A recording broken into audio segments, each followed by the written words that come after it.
미라클 모닝 애청자 여러분 안녕하십니까? 수목 드라마가 아니라 수목 로마서 루티드, 로마서의 뿌리를 내리는 시간입니다. 로마서는 어떤 책인가요?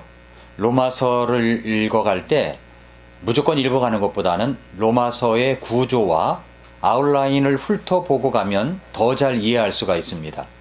로마서는 성경 중에서도 진주와 같습니다. 로마서에 대한 성경학자들의 칭송, 많은 믿음의 선배들이 이야기한 것을 살펴본다면 로마서에 대한 기대와 열정이 생깁니다.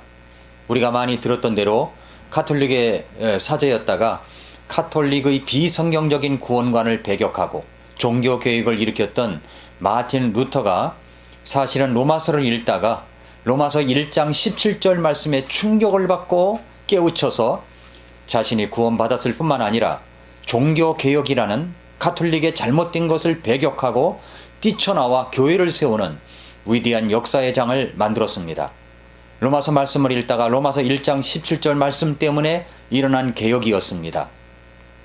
복음에는 하나님의 의가 믿음에서 믿음까지 계시되어 있나니 이것은 기록된 바 의인은 믿음으로 살리라 함과 같으니라.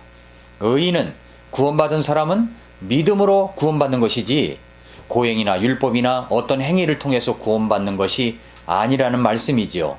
루터가 소스라치게 깨달았던 그 로마서 1장 17절 말씀, 루터가 구원받고 거듭난 사람이 되었을 뿐만 아니라 그가 로마서 곳곳에서 깨달은 놀라운 교리의 말씀들이 있는데 그 로마서 말씀이 똑같이 베드포드의 땜장이 존 버년을 구원시켰습니다. 그는 철로 역정 하나님의 놀라운 은혜라는 고전을 남겼습니다. 1738년 5월 24일 감리교회 창시자 요한 웨슬리의 마음이 이상하게 뜨거워졌던 것도 어떤 사람이 루터의 로마서 주석 서문을 읽고 있는 것을 들었기 때문입니다. 어거스틴도 로마서 13장에 있는 말씀을 읽다가 하나님의 음성을 듣고 회개했습니다. 로마서가 바로 그런 책입니다. 여러분은 성경 66권 중 어느 책이 가장 좋습니까? 이렇게 물으면 대답이 다요 라고 말하는 분도 많습니다. 제가 신방을 가게 되면 신방을 받는 성도님에게 묻습니다. 혹시 좋아하는 찬송이 있으십니까? 그러면 저는 이 찬송을 참 좋아합니다 라고 말하는 분이 있는가 하면 다요 라고 대답하는 분도 있습니다. 이 찬송은 바로 나의 찬송입니다 라고 말할 수 있는 찬송을 갖고 있다는 것은 어떤 사연이 들어있기도 합니다. 성경도 그렇습니다. 66권 중 어떤 책을 가장 좋아하십니까? 라고 물으면 그 한 권을 말할 수 있으면 참 좋을 것 같습니다. 어떤 분은 가장 좋아하는 성경이 무엇이냐고 물으니까 빌레몬서요, 유다서요 라고 하길래 왜 그 성경을 좋아하게 되었느냐고 하니까 짧잖아요 라고 하는데 제발 그렇게 말씀하지 마십시오. 어떤 성경을 가장 좋아하십니까? 라고 물으면 그래도 복음에 대한 핵심에 대하여 충분한 이해력을 가진 사람이라면 거의 많은 사람들이 로마서를 이야기합니다. 로마서는 사도 바울의 복음이 무엇인지를 이야기하는 책입니다. 그래서 사도 바울의 서신서 중에서 제일 먼저 나오는 것입니다.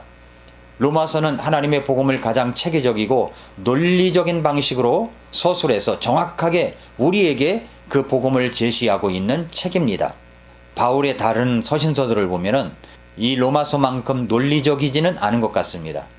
로마서를 제외한 다른 서신들은 각 지역 교회들이 안고 있는 여러 문제와 해결책을 제시하는 내용이 많습니다. 예를 들어서 고린도전서와 후서가 그렇습니다. 그 교회가 안고 있는 중대한 문제를 해결하느라 고린도에 3번의 서신을 보내기도 한 것입니다. 그러나 로마서는 다릅니다.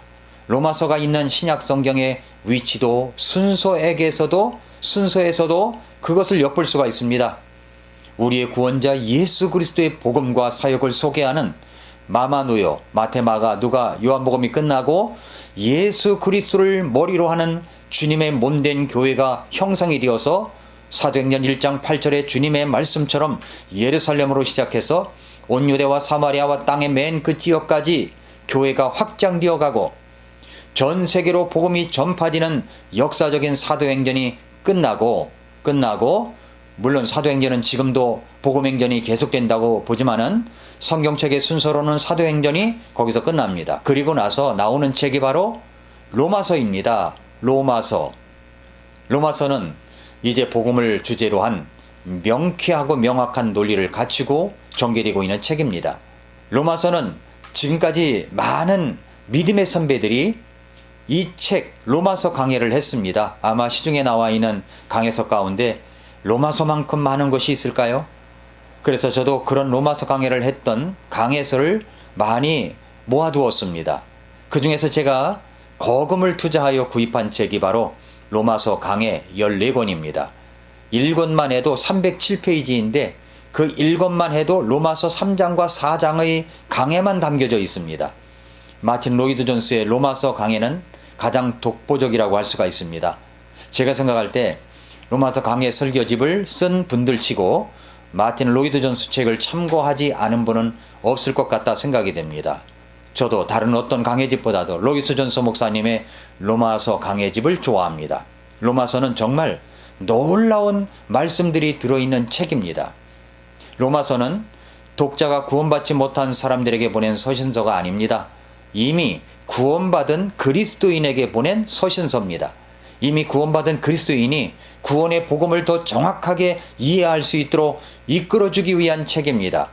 그래서 치밀하고 핵심적인 모든 교리들이 집약이 되어서 창세기부터 요한계시록까지 성경 전체에 요약된 교리가 들어있는 책이 바로 로마서이다라고 할 수가 있습니다. 놀라운 사실은 사도 바울이 복음을 전하는 그 시대의 로마는 그리스도인들을 향한 핍박과 박해가 아주 심했던 시대였습니다. 그런데 더 놀라운 것은 그 당시의 세계 중심지였던 로마 제국에 하나님께서는 하나님의 능력과 복음을 그리고 모든 믿는 자에게 구원을 주시는 하나님의 권능을 로마서에 담아서 신약교회를 세우시고 사탄에게 선전포고를 하셨다는 사실입니다. 전 세계를 주름잡고 있는 로마 제국 중심지인 그 로마에 있는 성도들에게 이 서신을 보냈다는 것은 정말로 엄청난 의미를 담고 있는 사실입니다. 신약 성경의 사복음서인 마태, 마가, 누가, 요한복음은 예수님이 어떤 분이신가에 대한 내용을 담고 있습니다. 그런데 로마서는 그 예수님께서 십자가에서 죽으시고 부활하신 것이 어떤 의미가 담겨져 있는 것인지를 자세하게 설명하는 책입니다. 그래서 우리의 구원과 그 예수님과의 관계가 어떤 연관이 있는지를 설명해주는 해설서이기도 한 것입니다. 사도행전은 복음이 어떻게 어떤 지역에 전파되었는지를 기록한 책입니다. 그런데 로마서는 예수님께서 하신 사역들이 어떤 목적을 갖고 있으며 어떻게 구원을 얻는 것인지 보여주는 책이 바로 로마서입니다. 로마서는 하나님의 복음이 그 주제가 됩니다. 로마서 1장 1절부터 4절은 예수 그리스도의 종 바울은 사도로 부르심을 받아 하나님의 복음을 위해 구별되었는데 이 복음은 그분께서 자신의 대언자들을 통하여 거룩한 성경 기록들에 미리 약속하신 것으로 자신의 아들 예수 그리스도 우리 주에 관한 것이라.